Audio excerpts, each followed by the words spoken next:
Puji Tuhan. Haleluya. Haleluya. Haleluya. Tuhan memberkati saudara-saudara semua. Segala hormat dan kemuliaan hanya kepada Tuhan Yesus. Haleluya. Dia layak disembah dan dipuja.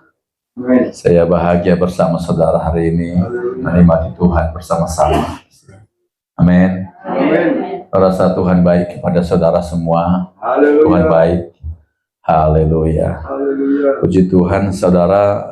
Sebelumnya saya perkenalkan dirilah. Nama saya tadi sudah disampaikan Rasul Silaen.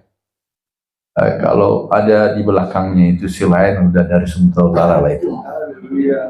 Dan saya ikut istri. Boleh mami berdiri mah? Bu Runi Raja cantik kali. Sini mas, udah. Gak apa-apalah, sinilah. Supaya semakin terang. Ini keluarga kita semua. Amin. Amin. Dia adalah Riana. Setelah berapa tahun kita menikah? Sudah 29 tahun pernikahan kami. Jadi 29 tahun yang lalu jelas namanya jadi Riana Sitorus. Sebelumnya hanya Rian. Dia adalah lahir di Palembang dan Chinese. Dan setelah saya nikahi dia, jadi resmilah jadi Burni Raja Sitorus. Ya. Tuhan sudah karuniakan kami 3 orang anak. Dan sayang sekali tidak bisa hari ini harusnya ikut di sini. Tadi pagi ibadah di Ciledug masih ada 3-3-nya. Yang pertama di Pekanbaru. Dia bekerja di sana sekaligus bantu pelayanan di Bangkalan Kerinci, tempat ketua MD di sana, Power Manulang.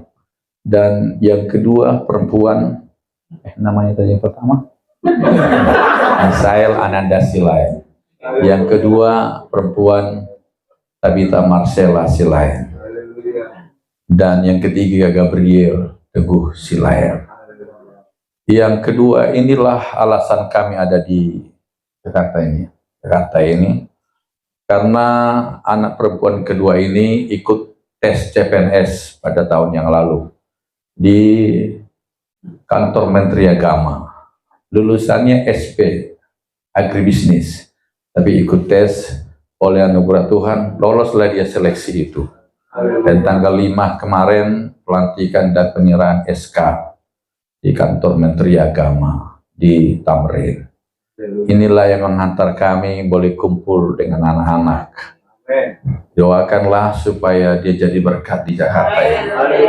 Bayangkan dari Palembang jadi tinggal di Jakarta nanti. Belum pernah pisah, jadi mamanya harus temani kos-kosan sebentar. Puji Tuhan lah. Yang ketiga itu sedang kuliah semester 4 dan mau semester 5 di Universitas Sriwijaya. Hukumnya, ya untuk hukum. Cita-citanya mau jadi hakim. Dia bilang selama ini boleh sama hakim. Saya ditanya, Tuhan yang nentuin semua. Amin. Iya. Saya pikir 2 tahun lagi selesai sarjana hukumnya, mungkin jadi pengacara kali ya. Nah, sekarang GPD cari pengacara ya.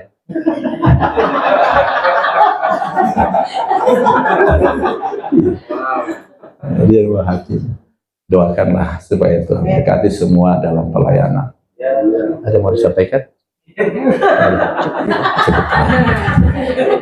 Kakinya agak sakit sudah 3 bulan. Menurut dokter apa itu mah? Ada pembengkakan di tulang sebelah kiri ya, kanan. Ya, puji Tuhan. Semua karena kebaikan Tuhan. Pelayanan kami di Palembang, Jalan Tanjung Api-Api. Jadi bandara ke kita itu mungkin gereja terdekat ya dengan Madara. Dekat sekali. Siapa tahu nanti Bapak Ibu Palembang, teleponlah. Apalagi Bapak Gembala ini, telepon. Saya siaplah. Sebentar saja 5 menit sampai. Ya, itulah pelayanan kita di Jalan Tanjung Api-Api, GPD Maranatha. Puji Tuhan. Nah, Pak Syanturi ini baru sekalian ketemu.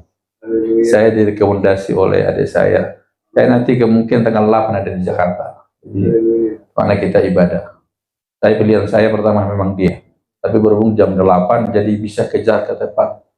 Saya lihat Pak Syanturi ganteng sekali. Makasih Amang, dengan luar biasa saya disambut, saya rasa tersanjung hari ini. Sama Inang ya, Inang Boru Sri Moringo.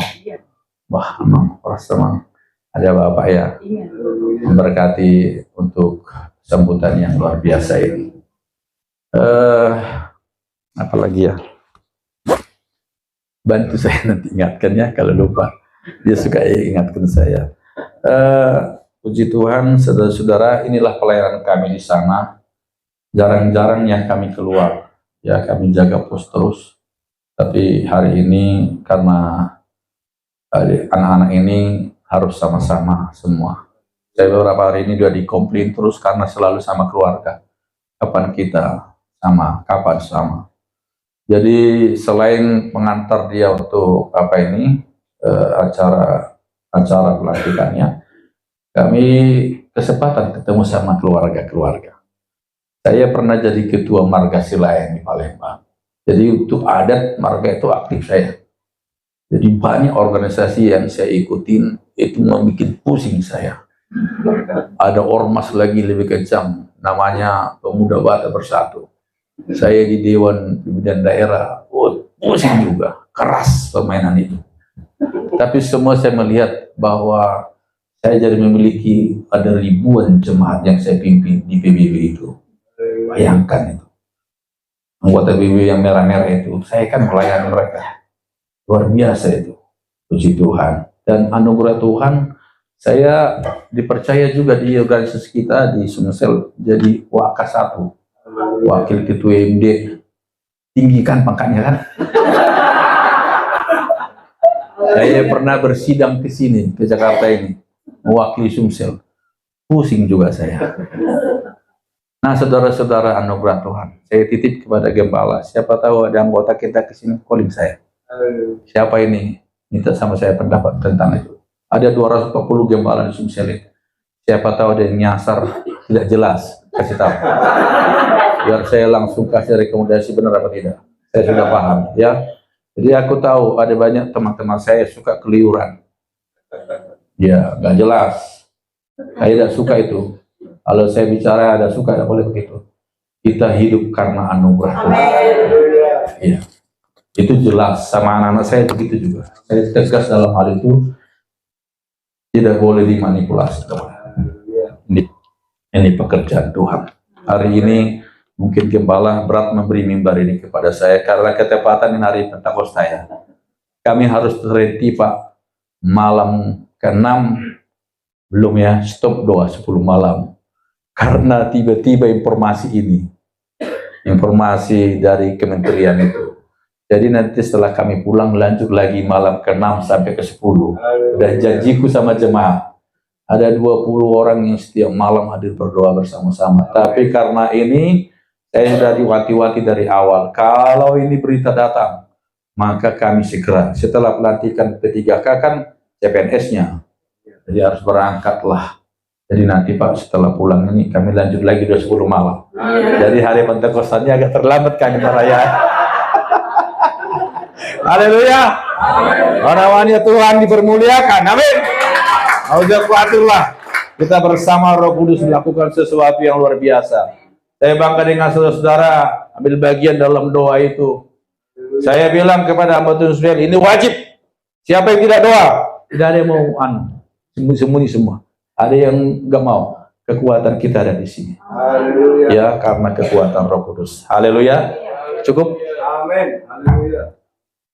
Berapa lama lagi saya, Pak? Masih. Haleluya, Tuhan memberkati semua. Doakanlah supaya terus Tuhan tolong kita. Mari kita belajar sedikit dari firman Tuhan hari ini. Kita coba melihat makna hari Pentakosta. Supaya kita bisa memberi arti dan makna dari peringatan atau perayaan hari Pentakosta. Kita membaca dari Kisah Rasul pasal 2 ayat 1 sampai ayat yang keempat. Biasa Pak baca sama-sama? Ya. Oke, boleh ditampilkan kalau gitu. Kisah Rasul pasal 2 ayat 1 sampai ayat yang keempat. 2, 3. Ketika tiba hari Pesta, semua orang percaya berkumpul di satu tempat. Tiba-tiba turunlah dari langit suatu bunyi seperti tiupan angin keras yang memenuhi seluruh rumah di mana mereka duduk.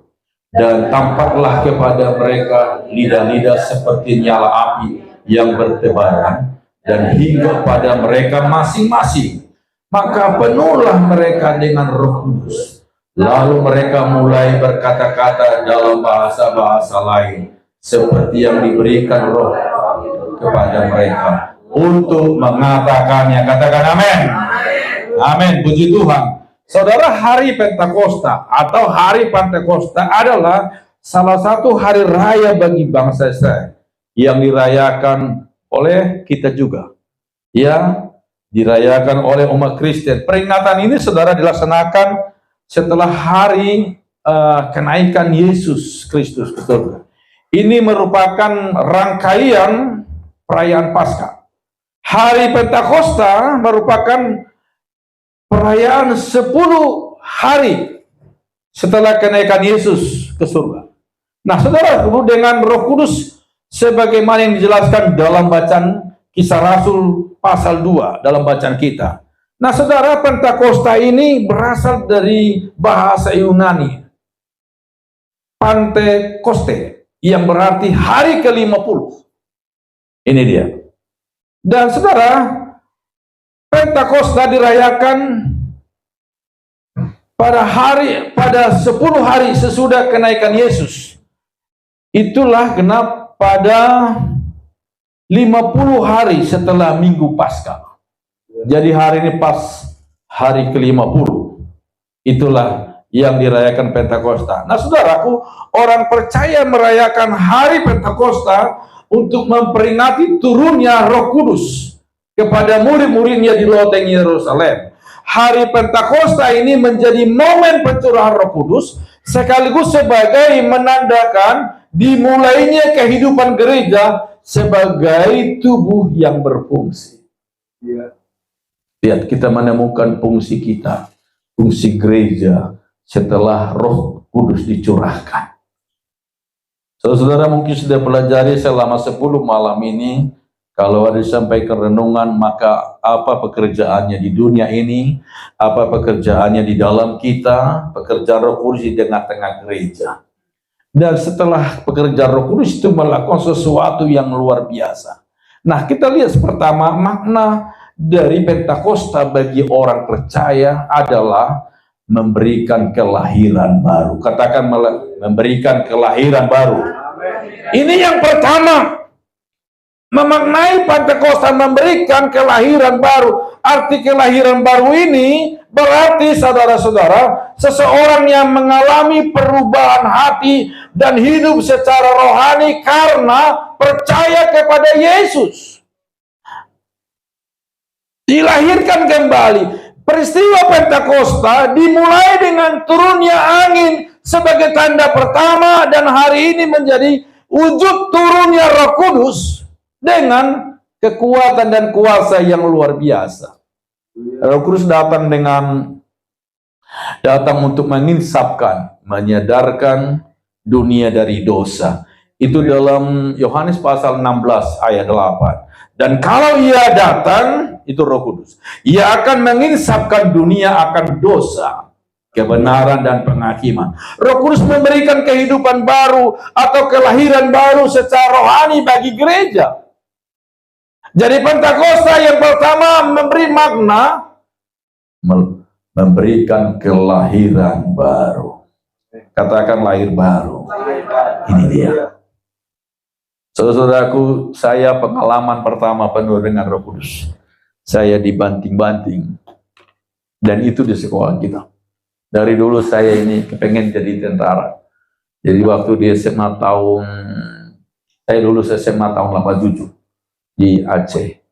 Karena orang tua di Aceh. Saya siapkan diri mau masuk tentara. Jadi saya belajar bela diri. Sampai terakhir seingat saya mungkin hijau, mau masuk coklat kali. Tangan saya sudah terbentuk besar.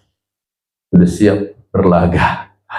Tapi setelah lulus saya tidak ada solusi untuk masuk tentara. Jadi akhirnya, nah bagaimana prosesnya saya sampai di sekolah kitab. Puji Tuhan, di sekolah kitab, saya lihat di sekolah kitab, aduh, banyak ribut. Saya sudah tahu 7 kelemahan untuk membuat orang jatuh di bela diri. 7 salah satu kena kelasnya jatuh. Sudah miliki. Nah, saudara-saudara di sekolah kitab ketika berdoa 10 malam, saya dibanting-banting. Dari pintu di sana berdoa, saya sampai di sudut. Saya tidak tahu bagaimana cara saudara di sini. Dari bawah-bawah kursi. Saya tidak diamenkan pimpinan harian sekolah. Saya di situ setelah amin, saya lihat semua udah diam.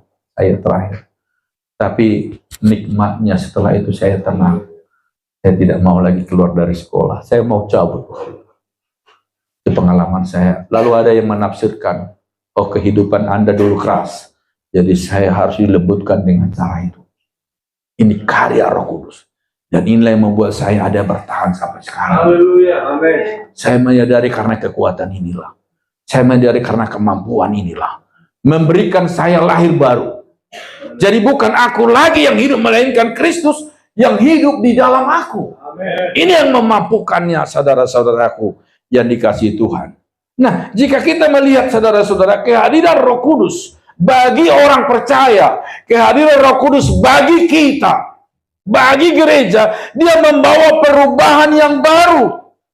Inilah yang kita sebutkan kelahiran kembali. Oleh Rasul Paulus menyampaikannya dalam 2 Korintus pasal yang ke-5 ayat yang ke-17. Dia berkata, jadi siapa yang ada di dalam Kristus? Apa? Ia adalah ciptaan baru. Yang lama sudah berlalu, terus Sesungguhnya yang baru sudah datang. lahir kembali. Seringkali orang berkata, oh, saya dulu. Kita tidak bicara lagi dulu, kita bicara sekarang. Amin. Saya tidak perlu sampaikan lagi masa lalu seperti apa jahatnya saya. Tapi sekarang di dalam Kristus, saya menjadi ciptaan yang baru. Saudara menjadi ciptaan yang baru. Amin. Ini nikmatnya di dalam Tuhan. Inilah makna pertama di Pentakosta, adanya kelahiran baru. Bagaimana saudara mengalami doa-doa 10 malam ini? Ada lahir baru? Dia berkata, inilah anak yang kukasihi, kepadanya lah aku berkenan. Haleluya. Itu saudara-saudara, bukan lagi aku, melainkan Kristus. Dan Kristus yang di dalam kita itu akan membawa kita kepada maksud yang lebih mulia. Iya. Ciri-ciri perubahannya, dulu pemalas jadi rajin, dulu pemarah sekarang jadi peramah, dulu pelit sekali sekarang suka memberi. Haleluya. Saya sering bilang begini kepada jemaat yang kami pimpin, ada 2 karunia yang Tuhan tawarkan kepada 2 orang anak muda. Karunia pertama, karunia menerima. Karunia kedua, karunia memberi. Lalu Tuhan bilang kepada yang kedua pemuda, ada 2 karunia. Silakan pilih. Terus teman yang pertama langsung ambil karunia menerima. Tidak ada pilihan. Satu lagi, mendapat karunia memberi. Karunia ini bertumbuh dalam diri kita. Bertumbuh dalam diri 2 anak muda ini. Saudaraku, karunia yang menerima, setiap hari dia menerima. Dia tinggal di persimpangan lampu merah. Minta terus dia. Dapat terus. Terus. Dia langsung, itu karunianya kan menerima. Terus kemudian si pemuda yang satu. Karunia yang mendapat karunia memberi. 20 tahun yang akan datang. Terus dia lewat dari lampu merah itu. Dengan mobil yang mewah. Jumpa sama temannya. Oh, hebat kamu. Bagaimana kamu sehebat ini? Dia bilang, oh iya, kan saya mendapat karunia memberi. Jadi Tuhan terus bekerja kepada saya. Tuhan berkati saya supaya bisa memberi. Tuhan berkati saya supaya bisa memberi. Silakan Anda pilih mau dapat karunia menerima atau karunia memberi. Saya mau karunia memberi. Dan dia perlengkapi saya supaya terus bisa memberi. Kalau tidak bisa memberi, maka karunia itu mati. Jadi Tuhan akan bela apa yang diberikan kepada kita. Kita seringkali bolak-balik, kita tidak memahami ini. Ini kita harus berdoa. Karena kita katakan lebih berkat memberi dari menerima. Dan kita semua bukan ditakdirkan jadi hanya penerima-penerima. Tapi kita dimampukan supaya dapat memberi. Itu pekerjaan Roh Kudus. Dilahirkan kembali menjadi manusia yang baru. Haleluya. Hal yang kedua, makna dari Pentakosta itu adalah dia memberikan mandat. Katakan mandat. Ini yang diberikan kepada gereja. Diberinya mandat. Diberinya otoritas. Diberinya kuasa. Inilah peristiwa Pentakosta. Di dalam Kisah Rasul pasal 1 ayat 8. Kamu akan menerima kuasa. Menerima mandat. Menerima kekuatan. Menerima kemampuan supranatural. Kalau Roh Kudus turun ke atas kamu. Perhatikan ini. Dan tanda kedua di hari Pentakosta adalah munculnya lidah-lidah bertebaran yang jelas terlihat membara tetapi tidak terbakar. Diberinya mandat kepada Anda, kepada saya, kepada kita semua, diberinya mandat. Amin. Membebaskan hidup yang terbelenggu, memulihkan hati mereka yang terluka, serta mencelikan mata yang buta. Terus, jadikan hidupku alatmu, dipenuhi harapan baru, menyatakan kebesaran kuasa. Mandat yang dikerjakan oleh Roh Kudus kepada kita adalah menjadi saksi. Bukan pamer kekuatan, bukan pamer kehebatan, tapi menjadi saksi. Artinya kita bisa jadi berkat kepada orang lain. Dia beri kepadamu mandat oleh Tuhan. Pergilah, bawalah jiwa kepada Tuhan. Amin. Dia teguhkan pelayanan dengan tanda-tanda yang menyertai. Haleluya. Jangan berusaha jadi orang lain. Jangan berusaha seperti orang lain. Jangan. Berusahalah seperti Tuhan Yesus. Kalau saya paksa, saya misalnya, saya harus berkhotbah seperti orang lain, maka saya jadi susah saya. Saya nggak mungkin seperti orang lain. Tuhan sudah buat saya seperti inilah. Terserah apapun penilaian orang. Yang aku tahu, Tuhan pakai kita seturut dengan panggilannya. Amin. Amin. Saya selalu pesan kepada anak-anak saya, tidak boleh. Dimanapun kamu tinggal berada, jangan pernah tinggalkan Tuhan. Jadi anak-anak saya di tempat pekerjaannya melayani Tuhan. Aktif terus. Saya monitor gembalanya. Anak saya bagaimana? Bagus. Layani terus. Setia terus. Perpuluhan. Saya butuh uang itu. Tapi saya mau tinggalkan kepada anak-anak saya sebuah pendidikan yang harus mereka pegang. Saya mulai menghitung umur. Saya sudah hampir 60 lah umur saya. Kira-kira berapa tahun lagi bisa hidup? Saya tidak minta hidup 30 tahun lagi. Nanti susah anak-anak saya. Iya. Saya bilang kalau Tuhan kapan pun siaplah. Tapi jangan saya lupa mengingatkan kepada anak-anak saya. Supaya mereka tetap hormat kepada Tuhan. Tetap mengasihi Tuhan. Tetap melayani Tuhan. Sampai sekarang belum ada anak-anak yang siap. Biasanya kan Pentakosta anaknya ya. Belum ada. Masih aktif terus. Saya bilang, nakku, kalau hitung-hitung aset gereja ini lumayan besar lah ini. Ya kan, matematikanya begitu kan? Siapa kalian yang siap bantu pelayanan? Jangan berperkara kita nanti tentang gereja ini. Kalau tidak ada yang mau, keluar dari sini. Saya bilang begitu, tidak boleh tinggal. Ini milik Tuhan. Nah, saudara-saudaraku, ini pergumulan kita. Panggilan Tuhan, saya berdoa, Tuhan tunjukkanlah supaya anak kami terbuka dan bisa, kalau bisa melayani. Luar biasa ini. Tapi biarkanlah, mungkin ada teman saya bilang begini, biar aja dulu sampai punya pengalaman yang banyak, sampai mereka tahu, dan mereka lihat pelayanan-pelayanan di luar, terus yang akan mereka mungkin tangkap mana yang baik dan tidak baik.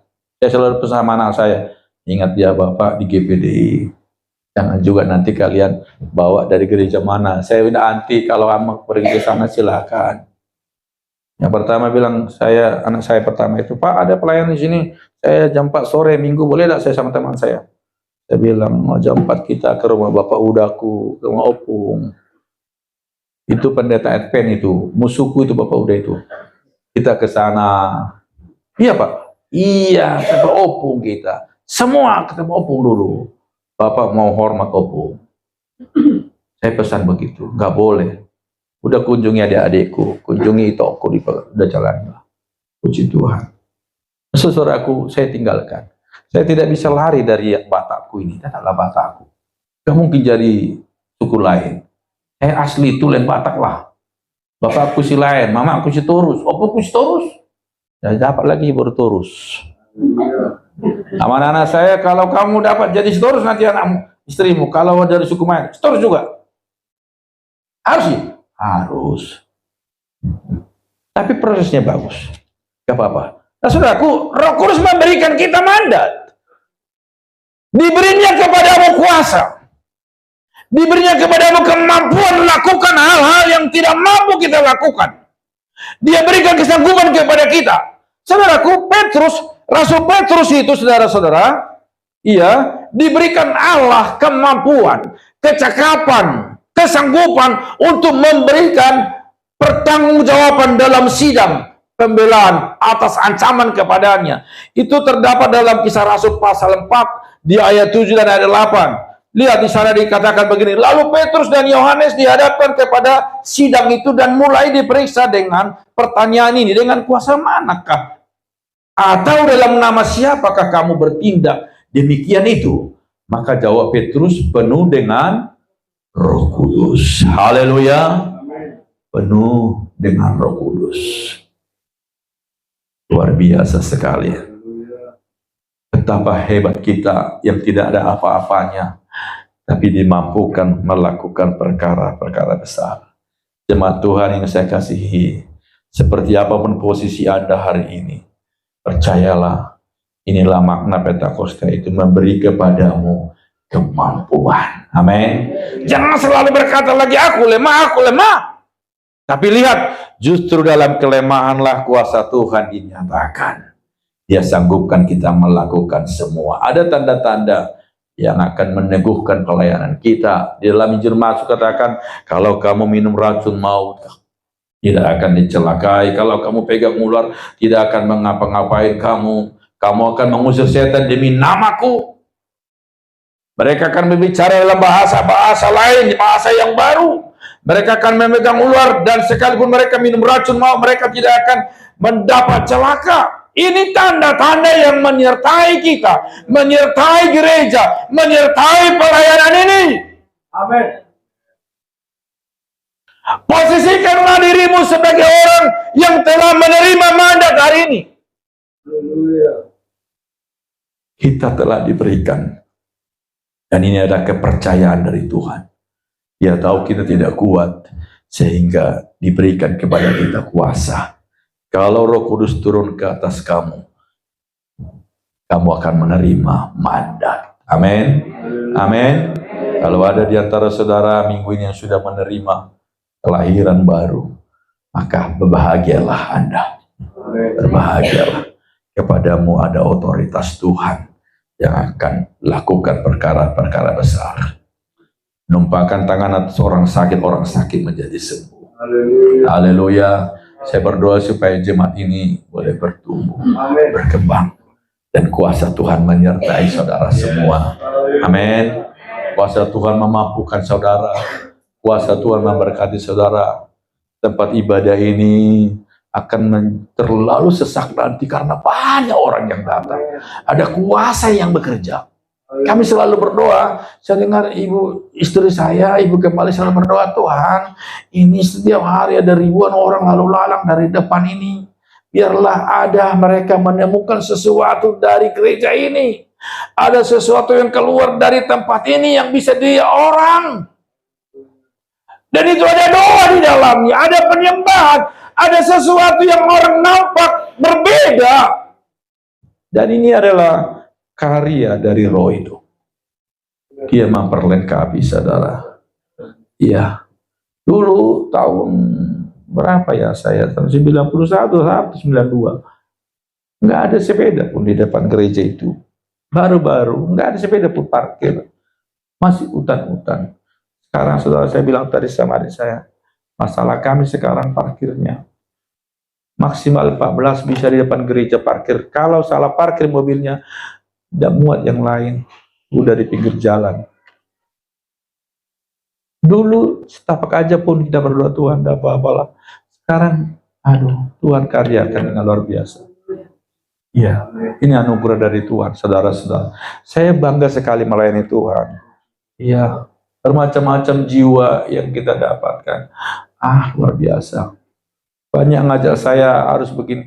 Saya bilang nggak ada waktuku lagi. Saya sadar doa saya jadi kurang karena ngurus-ngurusin ini semua. Ngurus organisasi, pening saya.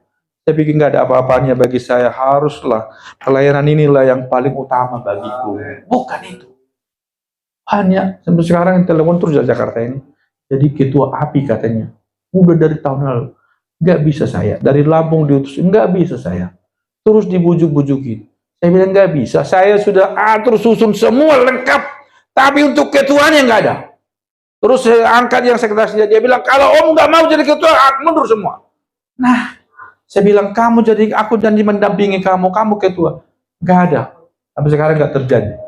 Minta-minta terus. Nanti datang Brigjen katanya ketua kita. Saya bilang bukan karena Brigjennya. Ada di atas Brigjen Tuhan. Iya. Lebih daripada itu.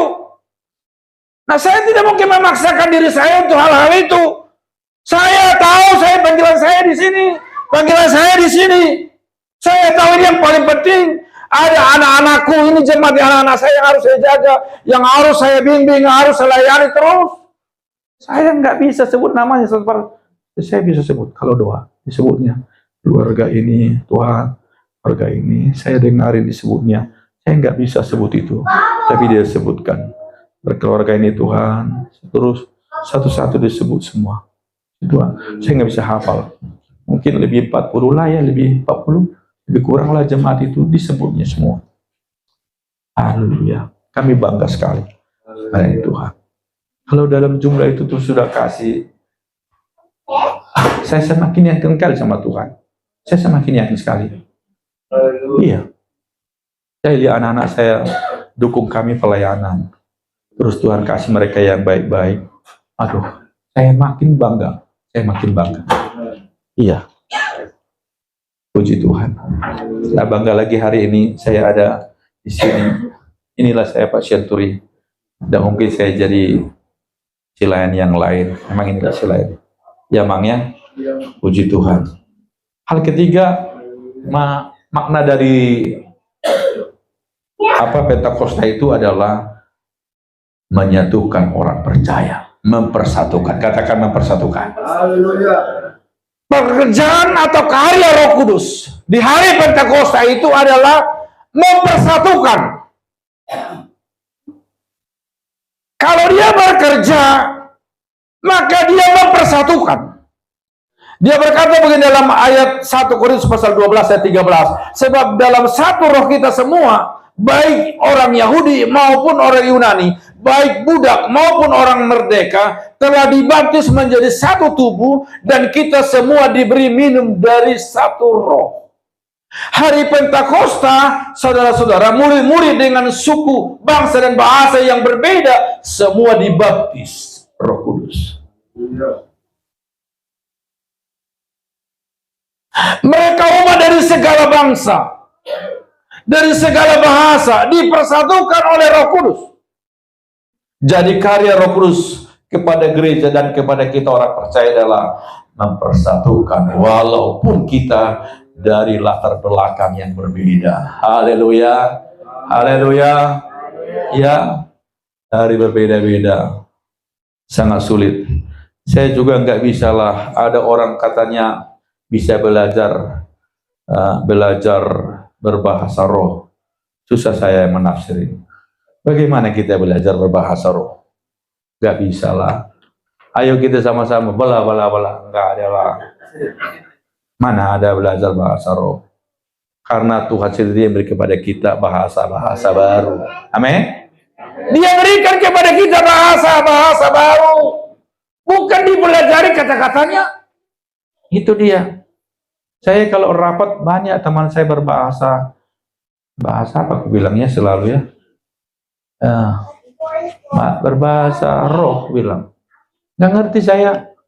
Tujuan rapat, tujuan ngomong Anda itu apa? Berbelit-belit ini. Ya, sering saya tegang kalau rapat itu. Coba fakta lah. Marilah kita berpikir, mungkinkah kita lakukan. Seringkali ngomong terlalu tinggi, janganlah. Mendaratlah kepada yang bawah, mendaratlah benar-benar. Iya. Benaran 2 minggu lalu, ketua umum kita ke Palembang kan menamakan saya. Saya mau ngomong sama ketua umum, John gitu. Tiba-tiba udah harus pulang dia. Nah, aku belum sempat cerita. Karena harus pelayanan ke Bali katanya. Nah, sibuk kali ketua umum kami. Saya kasihan dia, capek kan dia. Iya, saudara-saudara, kita harus bicara fakta, bukan bahasa kita sendiri. Harus. Roh itu mempersatukan, bukan mencerai-beraikan. Kalau itu ada di gereja kita ini, kalau dia ada di sini, itu akan mengikat kita semua. Amin. Mungkin biasanya kayak orang Batak lah, harta lah ya, warisan. Sudah lama ribut ini kakak beradik. Jadi karena sudah terlalu lama seperti ini nggak bisa lagi didamaikan. Sudah dipanggil tulangnya, sudah dipanggil semua familinya, tetap tidak bisa berdamai. Nah saudara-saudara, akhirnya sang abang itu mulai kesal. Dan ada lagi pertemuan, dia buat parit antara rumah adik dengan dia. Parit. Dia panggil tukang supaya dipermanenkan parit itu. Tapi tukang itu datang. Apa yang dia kerjakan? Sang tukang itu buat jembatan. Parit apalah? Selokan ya. Oh iya ya. Dibuat selokan. Jadi supaya jangan bisa lewat. Pagar. Ya. Entah pagar. Pokoknya yang aku maksud itu dibuat supaya ada jarak. Tidak boleh lagi saling lihat. Tapi tukangnya tidak buat begitu. Malah dia buat jembatan. Sehingga semakin bebas lah. Terus adiknya berpikir, nah abangku sudah buat pagar. Berarti hati abangku ada sama aku. Dia datang sama abangnya. Maaf bang, abang sudah, aku minta maaf sama abang. Aku sudah salah selama ini. Akhirnya mereka jadi berpelukan, saudara-saudara. Seperti itulah karya Pentakosta itu persatukan. Haleluya. Jemaat Tuhan di sini harus menjadi jembatan. Harus menjadi penghubung yang baik. Jangan ngomong sana, ngomong sini, ngomong sama gembala beda, ngomong sana beda, enggak. Harus yang benar. Karena di sanalah karya itu nyata kepada kita. Amin. Amin. Iya. Pagi ini saya dapat sebuah kisah lagi. Dia sampaikan tentang mempersatukan ini. Dia bilang begini, bayangkan kamu punya banyak biji gandum. Tapi kalau hanya 1 atau 2 biji itu, saudara-saudara, tentu tidak bisa membuat roti. Nah saudara-saudaraku, tapi kalau semua biji-biji itu nanti digiling dan dicampur, dipanggang bersama-sama, barulah mereka menjadi satu roti yang enak dan berguna. Amin. Nah, biji gandum itu saudara, itu orang-orang percaya. Itulah kita ini, biji gandum. Kalau cuma 1 fungsinya kurang dia. Nah, lalu tangan yang mengolah itulah Roh Kudus. Iya. Terus apa? Roti yang utuh itulah gereja yang bersatu. Amin. Jadi lihat, dia bekerja mempersatukan. Jadi keberfungsian kita semakin nyata karena ada karyanya di tengah-tengah kita. Haleluya. 3 hal inilah saudara-saudara yang dapat sampaikan menjadi renungan hari ini kepada kita. Yang pertama tadi semakna Roh Kudus apa tadi?